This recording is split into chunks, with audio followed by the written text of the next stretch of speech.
Okay, Candice, question of the week for you. Yes. Who is your favorite Disney pet and why? That is a really good question because there are so many of them that are just enhancers to the stories, right? Yes. But quite honestly, I would probably have to say Raja. The tiger from Aladdin. Aladdin. It's a good choice. Tell us why you choose Raja. Because I would like to have a tiger as a pet, but I know better, so... Yeah, how Jasmine didn't get mauled to death, we'll never know. Well, she was a princess. You think tigers care about that? Disney tigers do. Yes, that is true. Okay, so for me, do you think Flounder is a pet or a sidekick? He's a sidekick. Okay. So I think... Okay, I am going to choose Pua from Moana. Okay. And soon to be Moana 2 fame. And Candice rolled her eyes at that. We may talk about that to kick off the episode, even though that's not what we're talking about. But the reason I choose Pua is for just his expressions, if nothing else. Mm-hmm. Like when she's jumping down out of the rafters after shifting the post to get the leak to stop, and she takes a bite of pork and she goes, that's good pork. And he goes, oh, sorry. He's not a big part of that movie, but you can tell there's a lot of back and forth love between Pua and Moana, and that he's truly like a puppy type pet. Right. I just love that. Yeah. I'm surprised neither of us said Kevin.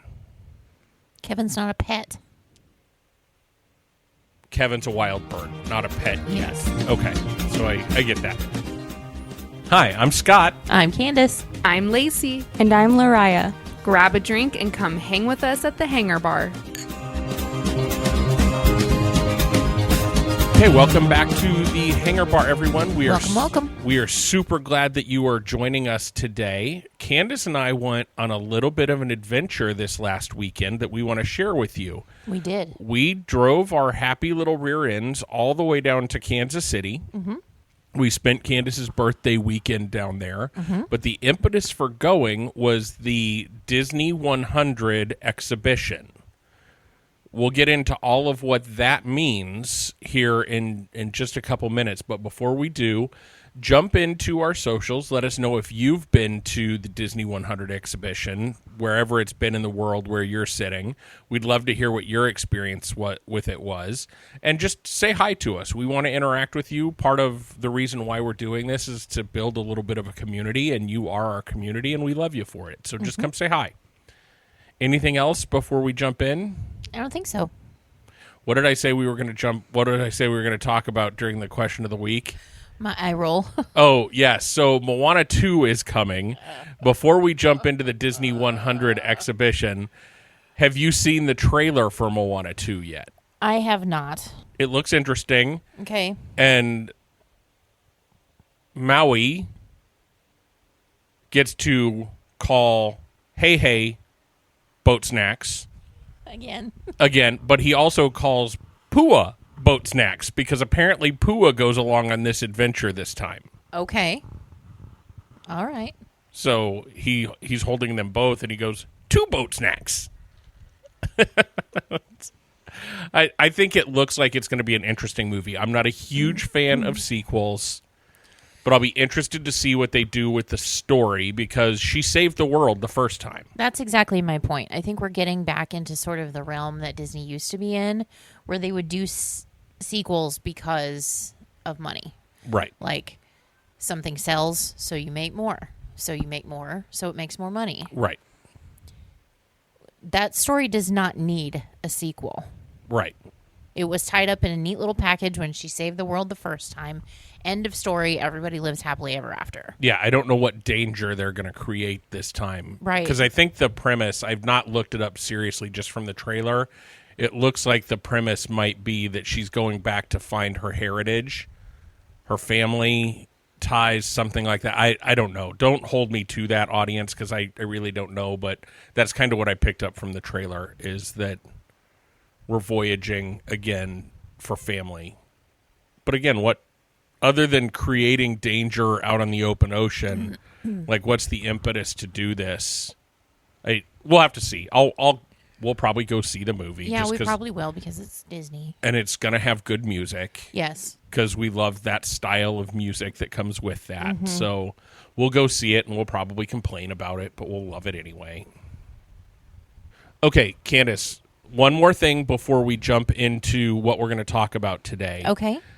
Let's talk about Richard Sherman and just all that he's meant to the Disney company. Yes. And give a little bit of an homage to a true Disney legend. Yes. That some of the best music, or some of the most recognizable Disney music, came from Richard and his brother. He passed away on May 25th. We'll talk about that a little bit later as well. But we want to just say how much we know that he meant to the company, to Walt himself, and really just pay homage and our respect to a musician, a talent like the world has not seen too much of. Right. Anything that you would add? I don't think so. I think you nailed it pretty well. I mean, when you think about the kind of talent that it takes to be able to either read a story or hear a concept or something like that and come up with this music that is timeless. It's mind-boggling.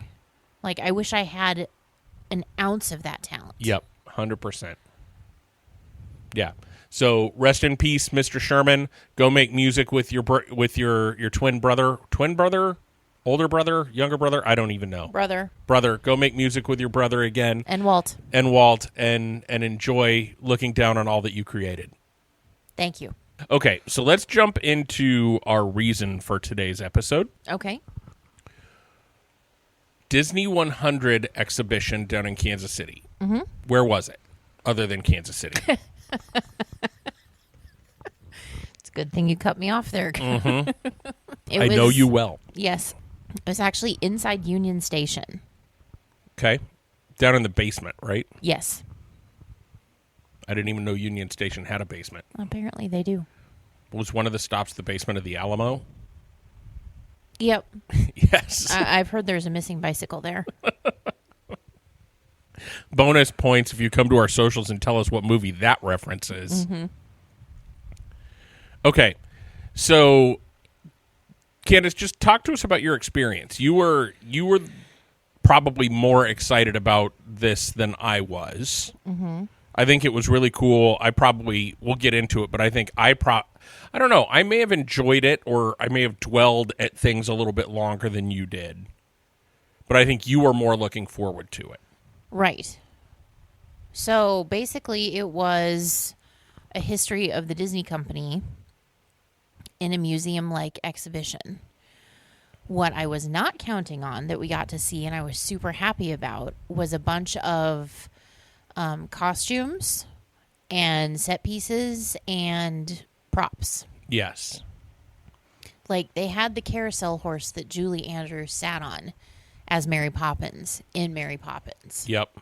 That was amazing. Yeah. They had Emily Blunt's dress from the Jungle Cruise movie. Well, she didn't wear a dress, but she The wore pants pantsuit, and a whatever. shirt. Yes. Her outfit. Yes, they had Emma Stone's outfit from Cruella. Yes. Yeah, I don't know what I was expecting, but it wasn't what we got into. No. I expected more of an art gallery type of feel, and it didn't have that kind of a feel at all. And I think they did a great job because they actually broke up the different areas, do you want to call it that? Yep. Into topical things, like choosing a story, making the characters have personality, choosing the colors for the characters and the movie itself, and some of the artwork behind it. And then probably my favorite part, and I don't think this is probably going to be a surprise to anybody that really knows me, the music section. Yep. Yeah, for sure. It was really cool. So let's start at the beginning. You go into Union Station. They have the big billboard with Walt's picture on it in a train station, right? Was his picture while he was in a train station? I'm trying to remember. No, it was just him.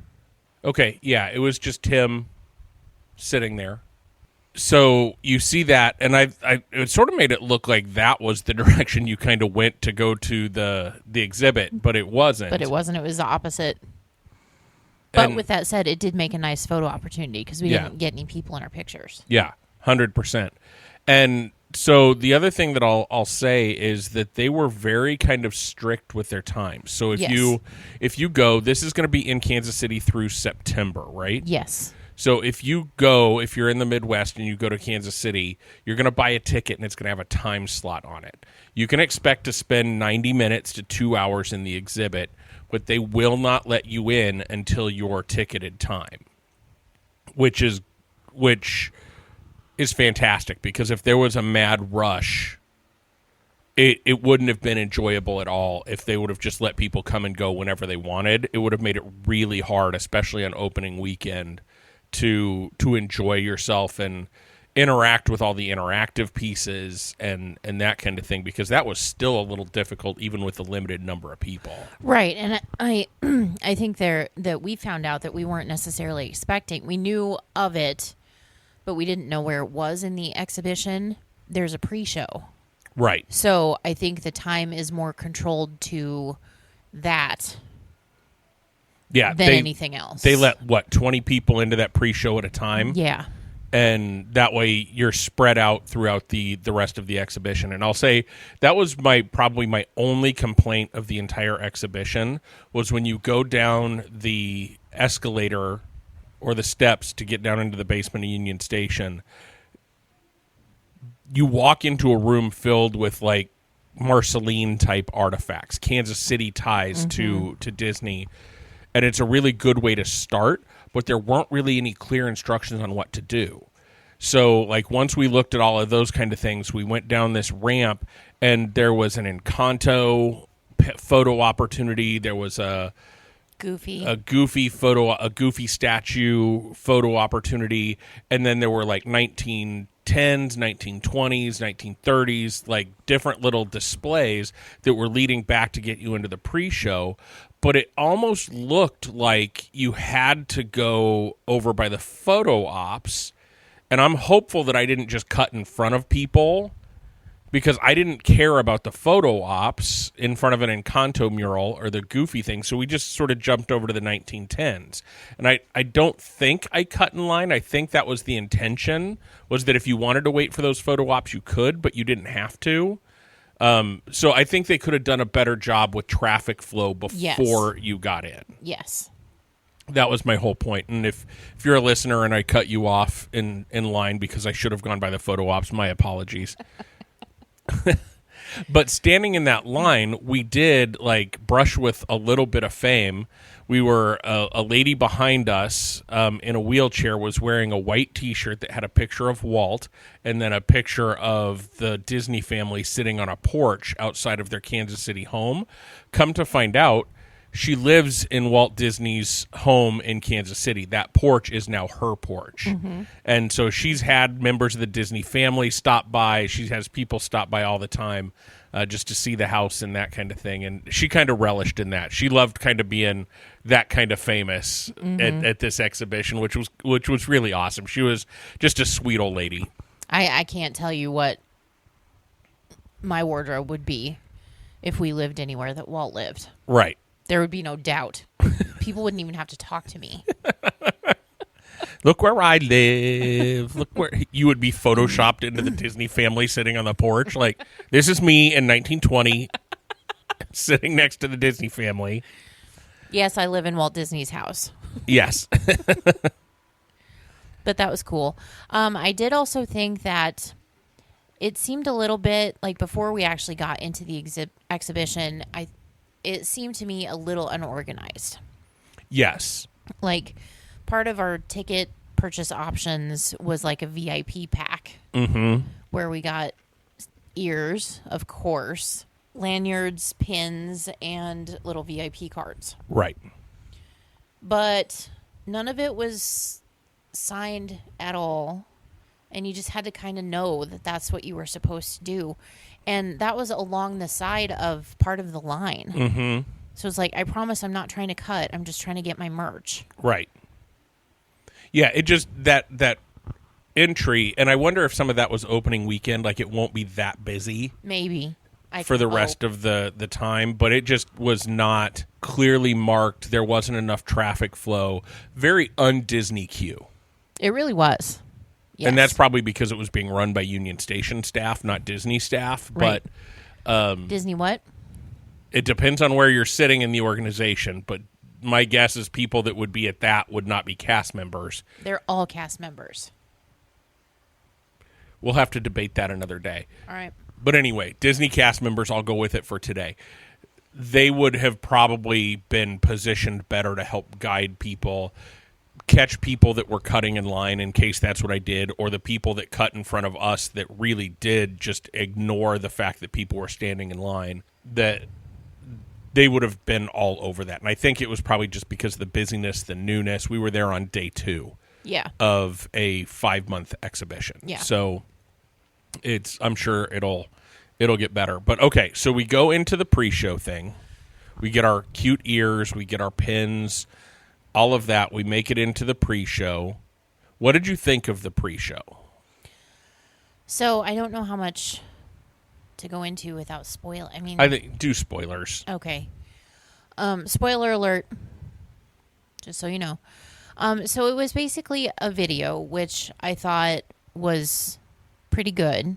Had it gone on much longer, I think it had potential to hit me in the feels, but it didn't. Right. And then at the end of it, Sorcerer Mickey popped up and he was flying on a magic carpet and he came in and he introduced Hologram Walt. Mm-hmm.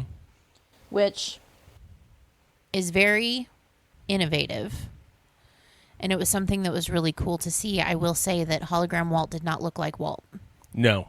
And it didn't even look like Tom Hanks playing Walt. No. It just it looked like they cast an actor who kind of resembled Walt. Right. To be in this hologram right. And and we've talked about this, but I think they missed an opportunity because the speech that Hologram Walt gave was appropriate for the exhibition. But I think if they had combined that with some of his welcome speech from Disneyland, Yep. I know I would have been in a puddle on the floor, bawling. Yep. And I was kind of apprehensive that it was going to hit me in the feels harder than it did, but it didn't at all. Right. So I think they missed an opportunity to kind of tie those two things together. Yeah. Like, innovation is fine. We all know that Walt was big into innovation, but I think they could have called back to the history as well. Yeah, 100%. And that pre-show room, I thought the show in the front of the room was fine. Again, they only let like 20 or 25 people into the room at a time. So it was a big room, but everybody kind of packed forward to where the hologram show was going to be. I tried to look around a little bit, and I think there were things that we missed by being so close to the front. I almost wish that I had hung back and watched from the back, because the hologram probably would have looked cooler being less close to it. And then there were pictures on the walls that were lighting up, and as they were talking about different movies, they'd appear on the wall, and there'd be stars going around them. There were interactive things happening behind us as well that we just didn't focus on because we were so close to the screen. So if I were going to go back again, I would probably hang back about halfway. That does two things for you. I think you'll have a better experience in the pre-show, and it also puts you closer to the door that then enters you into the exhibition, Which is in the back of the theater. Right. Yeah. Right. So huge room. I think it was set up well. So here's how I envision the layout. The basement of the Union Station is a great big hall. Mm-hmm.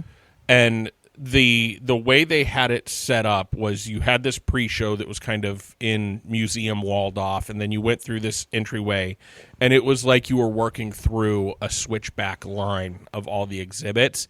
We weren't going from room to room to room. We were just going around like a little maze. Right. I think is how it was probably set up, which is it was fine. It worked perfectly for the way they did that show.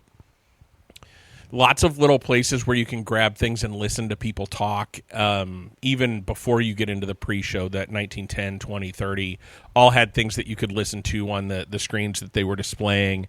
And I can't remember, and I don't know if your pictures will tell us this, Candice, when you go through, what was the first room? The first room was Oswald and Mickey origin stories, and that's Okay. where the megaphone from Laugh-O-Gram was. That was after the pre-show? No, that was right after the pre-show. Right, after the pre-show. Yes. Okay. Yeah, it's all just one great big jumbled spot in my brain at this point. So yeah, that was a cool room. Like, and that's one of those things, like, if you read the little tag on it, it says Walt used this at the studio. Mm-hmm. It's not a reproduction. It's his. Walt used this at the studio. Yeah. Holy crap. Like, I don't know if you're a fan of the Big Bang Theory, if you're listening, or Candice, I don't know if you've seen this episode of Big Bang, but Penny gets him a napkin that Leonard Nimoy had wiped his mouth with because he had been at the restaurant, and it was Penny's Christmas present to him. And he goes, I could make my own Leonard Nimoy. And it's one of my favorite scenes in that whole show. And that's like, oh my God, that has Walt DNA on it. Yes. Like, you could make your own Walt Disney from that. Crazy. Yes. So, yeah. How do we want to talk? Do we want to go room by room, or do we just want to talk about general overall feels? I think just overall stuff. Okay, so what was your favorite part of the exhibit? You said the music, but what is there any exhibit in particular or item in particular? So I'm going to take this back a little bit, and it's not necessarily in the music section where this was, but any of our listeners who have seen the classics, specifically Snow White and the Seven Dwarfs, Sleeping Beauty, those movies from back in the day, remember that they opened up with a storybook. Yes. The storybook for both of those movies were at the exhibition, and I thought that was just so cool. I'm like, hey, that's been in a movie. Yes, it's a prop, but it's been in a movie.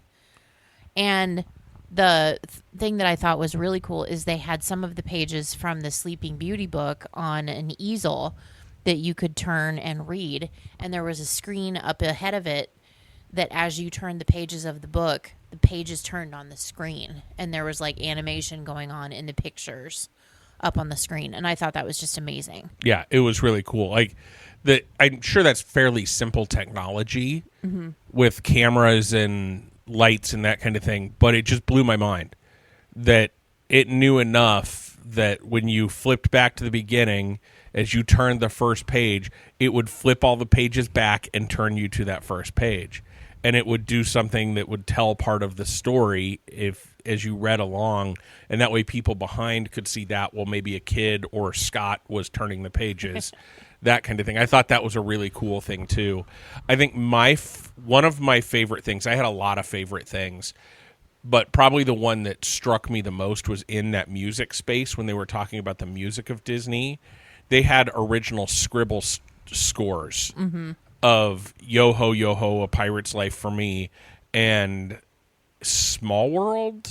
Yes. There was another one where it was the original Scribble scores that just, like, that blows my mind. You just, as they were writing, they were writing down on Walt Disney Studios music lined paper, and this is what they actually wrote on, and these are the origins of these songs. The music nerd in me just geeked out for a good long time looking at those. And we were kind of Disney musicking hardcore anyway because Richard Sherman passed while we were in Kansas City. Oh, I also appreciated the little snow globe from Mary Poppins with St. Paul's Cathedral. Yes. And the animated birds. Yes. Yes. I thought that was really cool. I think some of the interactive elements I thought were pretty neat. Like they had like little computer tables that you could sit down and you could pick your favorite movie and it would talk to you about the story, who wrote the story. It would talk to you about the music. And they had these little tables kind of interspersed in some of the different rooms to help tell the story of that different room as well. That I thought that was kind of a neat addition to make it a little bit more interactive. And there were like little games that you could play throughout. There were like Disney trivia blocks that you could lift and sort of it would ask the question, you could see the answer. I like the color game too. Yeah. Talk about that because that was a really cool thing. So they had a wall of, I think, 10 different color blocks. It may have been 20. It was a lot. It was a lot. But each color block had certain colors on the outside, and you're supposed to look at those colors and determine what character matches those colors. I did pretty well. You did. You did a lot better than I would have done as I tested you on it. But there were some where I'm just like, I don't know. Right. And some of the coloring is so similar between characters from different movies that it's hard to discern which it's going to be. Yeah, for sure. I'm trying to think of some of my other favorite things. There was a good nod to the 20,000 Leagues Under the Sea. Yes. That was pretty cool. There was a stormtrooper costume. Lots of Marvel stuff. Yeah, lots of Marvel things. Black They had Panther. Black Panther, like his official Black Panther costume was there. Go ahead and share your observation about folks that are in the movies. Oh my God, they're tiny. They are tiny, tiny people. Like, I think Emily Blunt's waist is as big around as my arm. Like, seriously. Like, Tiny little costume. her pantsuit there, the mannequin that it was on, like, I think I probably could have joined my thumb and my middle finger around the waist of that costume. And I don't think it was probably sized down to fit a mini mannequin. I think that's just her costume on a mannequin that would fit her. Mm-hmm. Like, that's crazy to me how tiny they were. Same holds true for the Black Panther costume. That's He was a tiny. skinny dude. Yeah. And that was before he was sick. Right. Candice made a good observation that to be in the movies and look normal sized on a movie screen, you need to be a little bit smaller, but because they say the camera adds weight. But Yeah, there's a lot of smoke and mirrors in the movies, but still yeah, tiny. no, I'm sure The Rock is as big as you might imagine The Rock being, but he was a wrestler, so I'm sure he wasn't a tiny human. But Right. like I was just blown away at the costumes and how small they were. There was a spinny teacup that didn't spin anymore that you could sit in. Yes. What else? I'm trying to think. I had to fangirl a little bit over the model of Cinderella Castle that they had, where if you waited long enough, everything would kind of go dark and then there would be fireworks behind the castle. Mm-hmm. Did you get video of that? I did. Well, Or just a picture? just pictures. Okay. Yeah, so that's the other thing. Like, they will let you take pictures and video in the exhibition. As long as there's no flash. No flashes, because that's bad on the paper, that's bad on the things, and it ruins everybody else's experience. So Right. just Plus, don't if do you're it. trying to take a picture with a flash through a glass case, you're going to get flashback. Right. And your picture will not turn out. Right, So exactly. just turn off your flash. Yes. What else about that exhibition? We spent probably close to 2 hours between before the pre-show through the exhibition. We spent a grand total of about 2 hours, and I could have spent another hour. This is the first time I've been in a museum or Disney setting where Candice had to sit and wait for me. And I was fine with that. Yeah, no, I'm just saying that's how, like, I went into it not expecting much, just like a little walkthrough kind of thing, like museum-y kind of thing. But I connected to so much more there than I thought that I would. I think it was just kind of awesome. There was also a section about Disney, some of their nature stuff and like Animal Kingdom and all of that. And there was a video featuring our very own Joe Rohde up in a couple of spaces in that room. So Yes. Yeah. That's good. And you can listen. They have the subtitles on all of those little videos, but you can also put the little things up to your ear if you're not grossed out by that, and listen to the words that they're saying. They were pushing enough people through that I didn't necessarily feel like I wanted to spend a whole time watching, like, if it was a 2 or 3 minute video. I felt a little rushed at times. Just if I wanted to sit there and listen to the whole thing, I would have felt like I was in somebody's way. Another one of my favorite moments was going into the music space. There were 2 big Disney fans that were at the pick a song wall. They had headphones that you could put on, and it was like a jukebox kind of thing, but it was all digital, of course. But you could pick the song, and as they were coming by, they happened to pick Great Big Beautiful Tomorrow. So 2 reasons. Hopefully they knew that Richard Sherman had passed, and that's why they picked that one. But I also, when they walked away from there, I'm like, the first song you picked was a real banger. And they looked at me like, and I just said, there's a Great Big Beautiful Tomorrow. And they both started giggling. Because that is one of my favorite, if not my favorite, Disney songs. I also thought it was very appropriate that you empty out of the exhibit into a gift shop. Yes, that was very Disney. Very Disney. And the line to get to the cash register in the gift shop was almost as long as the line to get into the pre-show. And aside from some of the wearables that I think would have been too small for anybody, they looked tiny. You can get all the books and all the stuff on Amazon for less expensive. And maybe even on the Disney website. Yeah. If you wanted to buy direct from them. Yeah. Yeah, so there was nothing in the gift shop that we needed to wait in that long of a line for. No. I'm trying to think of other things. Like, you should scroll through your pictures and just see if there's anything else that we want to call out. You're the one that took all the pictures. Oh, no, the other song, Whistle While You Work, was the other song. Okay. From Snow White. They did have a replica of the partner statue for a photo op, and we did get our pictures taken Where was that? right at the end. Oh, yeah. I remember that. Because the other place we got our picture taken was as you go down the escalator, there's a big Disney 100th banner up there that you can get your picture on. That's a pretty neat photo op. Yeah. And just be friendly. There's, like, no stage photographer there or anything like that. It's a... But if you ask people around you... Yeah. Hey, Well- will you take our picture? We'll take yours. We did that in both the places where we wanted to have pictures taken together. So I thought that was good. One thing I was really surprised, and I did make this comment to you when we got there, was the lack of representation of Disney fandom. I don't... Like, we didn't see a lot of people that even Oh, yeah. had Disney shirts or anything like that on, or ears or anything. It was just a random Saturday going to Kansas City. I'm like, where is your pride or devotion or whatever you want to call it? Where is that? Oh, that's too funny. That's how we know we're Disney adults. We're chastising people for not wearing enough Disney gear to a Disney event. I'm not even saying enough. I'm saying any. Any, yeah. And the other thing, like, this is going to sound like Scott bitching for a minute, but the other thing is we bought a VIP package. I have no idea, other than the ears, what we got for that, other than access opening weekend. That's probably enough. And that was not an inexpensive No, add-on to a ticket. No, but I mean, the ticket itself was not inexpensive. Right.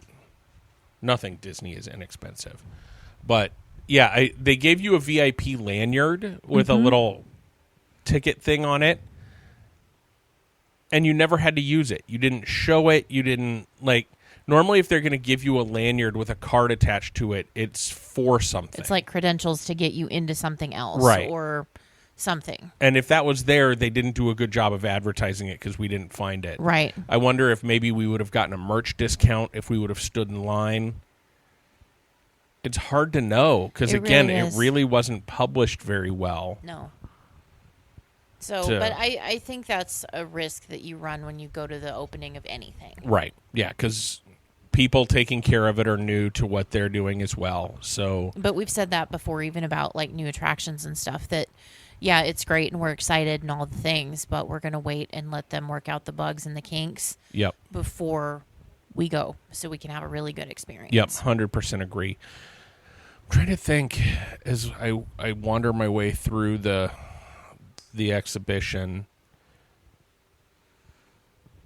I think it's good for kids. Like, it's better for kids than I thought it was going to be. It's probably not a kid's ideal time, but there was enough to maybe keep them busy, like that book that you could turn the pages on, some of the games that you could play, and some of the chess. Like the 20,000 Leagues had a lever that you would pull, and it would close a shutter, and it would open back up to a slightly different scene. The tables, the computer tables, those were a little hard to navigate. Once I figured them out, I had to help a couple other people learn how to navigate. So kids may have gotten a little frustrated with that if they didn't have a parent there to help them. But overall, I think it was interactive enough that in 90 minutes to 2 hours, kids aren't going to get so bored that they're rambunctious. It would depend on the kid. Honestly. Probably. We don't have kids, so I can't speak to that. But like, to me, it felt like there was enough to do.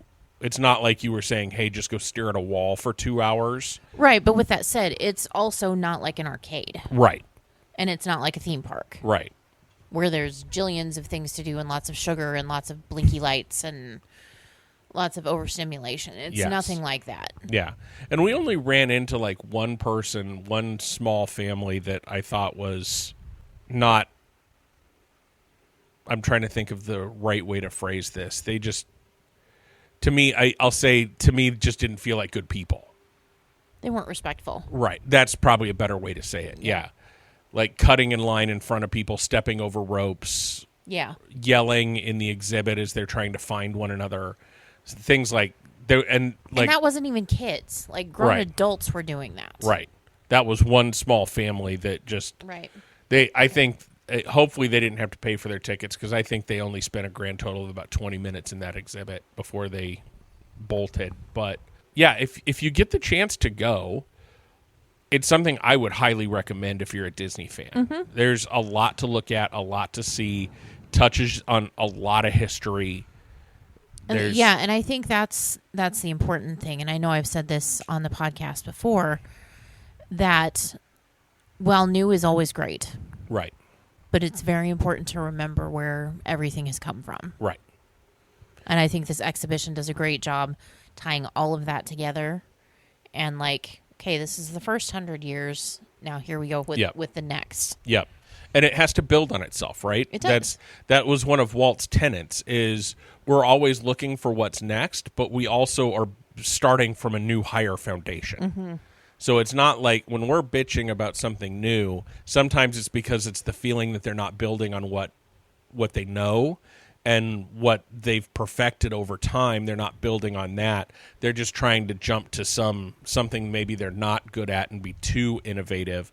But Walt has quotes all over the place about, we've got it, like, we do what comes next and we don't know what that is yet. And that's kind of Walt's philosophy, is it's always going to be new, but I think you always had that. He also said, remember, it all started with a mouse. Right. You have to build off of the foundation of what you've built. And you think about jumping, you can jump higher if you start from a higher foundation. So you build up that foundation, you get a little bit higher, you build up, you build up, you build up. And so I think this does a good job of tying back to that first 100 years of history and where it's all been and how we've gotten where we've gotten, and why so many people love the brand and why so many people want to work with Disney and for Disney, and how the company has become what it's become to the world lexicon. It's crazy. Mm-hmm. There's a lot there. Anything else that you want to talk about from our trip to Kansas City? I don't think so. I think it was a great experience. I would probably watch for future exhibitions if Disney was to do something. I don't know that I would need to see this exact one again. Yeah. But I think it would be neat if they did some other things. Yeah, so this made me want to go back to Marceline. Yes. And it also made me want to go to San Francisco to see the Walt Disney Family Museum Yes. in San Francisco. Yes. Because some of this stuff came from that museum.